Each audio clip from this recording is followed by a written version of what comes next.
शहर की सरकार और जनता को दरकार, दिखाएंगे आपको क्या कहता है वोटर।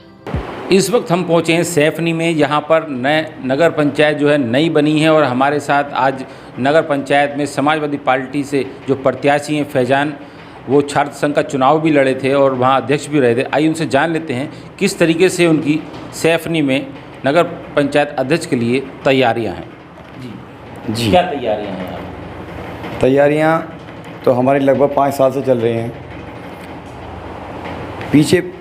बीते 5 सालों में मैंने हर वर्ग के इंसान के साथ कंधे से कंधा मिलाकर चला हूँ। उनके हर काम में मैं उनके साथ खड़ा रहा हूँ, चाहे वो कैसा भी काम हो, सरकारी योजनाओं का काम हो या और चौकी थाने के जैसे भी मुद्दे होते हैं, या हर तरीके से मैं लोगों के साथ रहा हूँ और विकास की पथ पर मैं चलता रहा हूँ। हमेशा जो भी मुझसे हो सका है मैंने अब तक किया है। अच्छा फैजान जी, अगर बात करें तो आप छात्र संघ अध्यक्ष रहे, तो ये आपके जो मन में कैसे विचार आया कि मैं नगर पंचायत का जो अध्यक्ष का चुनाव लड़ूं? देखिए, मैं छात्र संघ का अध्यक्ष रहा हूँ। पहला चुनाव मैंने मुरादाबाद में महाराजा हरिश्चंद्र डिग्री कॉलेज से लड़ा था, तब भी मैं समाजवादी पार्टी से वहाँ से चुनाव जीता था। अब मेरे विचार में तो कुछ नहीं आया, लेकिन मेरी मेहनत, मेरी लगन और ईमानदारी को देखते हुए शायद आली जनाब मोहम्मद आज़म खां साहब ने और अब्दुल्ला आज़म खां साहब ने सोचा होगा कि ये ठीक शख्स है जिसको हम वहाँ से अपना प्रत्याशी बना सकते हैं। तो ये सब उनका है, मेरे दिमाग में कुछ ऐसा चुनाव का नहीं था। उन्होंने शायद मेरे काम भी देखे, उन्होंने कुछ सर्वे भी कराया यहाँ पर।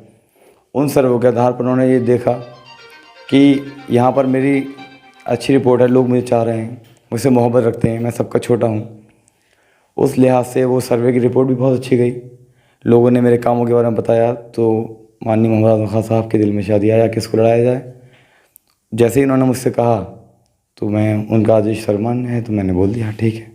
अच्छा, अगर बात कर लेते हैं जिस तरीके से नगर पंचायत नई बनी है, तो यहाँ नगर पंचायत की जो सुविधाएं हैं वो लोगों को कैसे मुहैया कराएंगे और क्या क्या मुहैया कराएंगे? देखिए, सुविधाओं का तो ये हिसाब है कि ये चुनाव तो अभी आया है नगर पंचायत का। इससे पहले से मैं लगभग 5 साल से यहाँ काम कर रहा हूँ। जो भी सरकारी सुविधाएं, योजनाएं आती रही हैं, मैं उसके लिए हमेशा से प्रयास करता रहा हूँ। जैसे कि आवास का मुद्दा रहा है, सरकारी आवास का, उसके लिए मैंने सरकार से काफ़ी कोशिश की है। काम तो सरकार का है, लेकिन कोशिश करने का काम हमारा है।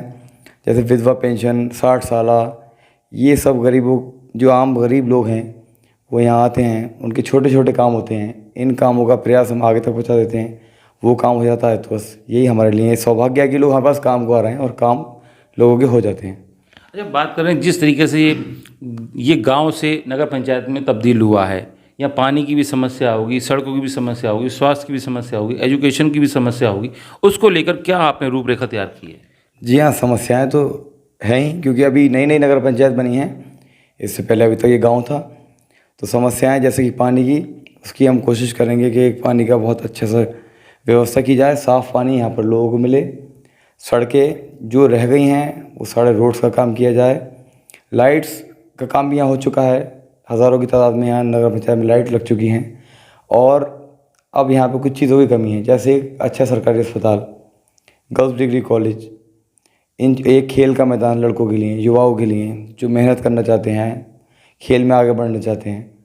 तो कुछ मूलभूत सुविधाएं हैं, बुनकर भाई हैं हमारे, उनके लिए हम कोशिश करेंगे कि सरकार से क्या योजना ऐसी ले आएँ जो हमारे बुनकर भाइयों को यहाँ उसका लाभ मिले, क्योंकि यहाँ सबसे बड़ा कारोबार हमारे बुनकर भाइयों का है। और वो बुनकर भाई अपनी मेहनत से, अपने दम पर उन्होंने सैफनी की एक अलग पहचान बनाई है। मैं मानता हूँ कि हिंदुस्तान का शायद कोई ऐसा राज्य या ज़िला नहीं होगा जहाँ सैफनी के बुनकर भाई वहाँ पहुँचकर अपना काम करते हैं, अपनी मेहनत मजदूरी से अपना काम करते हैं, लगन से। और आज सैफनी उनकी वजह से काफ़ी तरक्की पर भी है। आप कहीं भी पूछेंगे तो कहीं भी पूछ लेंगे हिंदुस्तान में, आप बता देगा आपको कि सैफनी में ये उद्योग बहुत मशहूर है और बहुत मेहनत से यहाँ के लोगों ने सैफनी को इस मुकाम तक पहुँचाया है। अच्छा, अगर बात कर लेते हैं जिस तरीके से अगर जनता आपको मौका देती है तो क्या प्राथमिकता रहेगी और जनता को क्या आप संदेश देंगे? प्राथमिकता तो मेरी हमेशा से ये रही है, मौका देने वाली बात तो एक जनता के ही हाथ में है। वो तो प्राथमिकता ये रही है कि हर जो शख्स मेरे पास आए, मैं ये सोचता हूँ उसका वो कभी खाली हाथ ना जाए। खाली हाथ इन द सेंस कि वो किसी काम को लेकर आ रहा है, छोटे से छोटा काम, आधार कार्ड से लेके सरकारी कोई भी योजना, किसी भी तरीके का काम लेकर अभी आ रहा है तो वो हमसे कुछ उम्मीद लगा कर आ रहा है, अपना भाई छोटा मानकर हमें आ रहा है। तो मैं ये सोचता हूँ कि जो बंदा भी मेरे पास आए, हर तरीके से मैं उसका कार्य कर कर मैं ये प्रयास करता हूँ कि उसका काम हो जाए। यही मेरे पहले 5 सालों से मेरा लगातार ये काम रहा है। और अब अगर जनता सैफनी की आवाम मुझे चुनती है तो मेरे हाथ में एक ताकत भी होगी, तो मैं बहुत मजबूती से उनकी बात आगे भी रख सकता हूँ और बहुत बेहतरी सैफनी की बेहतरी के लिए काम कर सकता हूँ मैं। तो ये थे हमारे साथ फैजान जी, जिन्होंने कहा कि अगर जनता मुझे मौका देगी तो मैं जनता के लिए सरकार से जो भी योजनाओं का लाभ मिल सकता होगा वो ला के उन तक पहुंचाऊंगा। जनता की सेवा मैं करता रहा हूं और बढ़ चढ़कर जनता की सेवा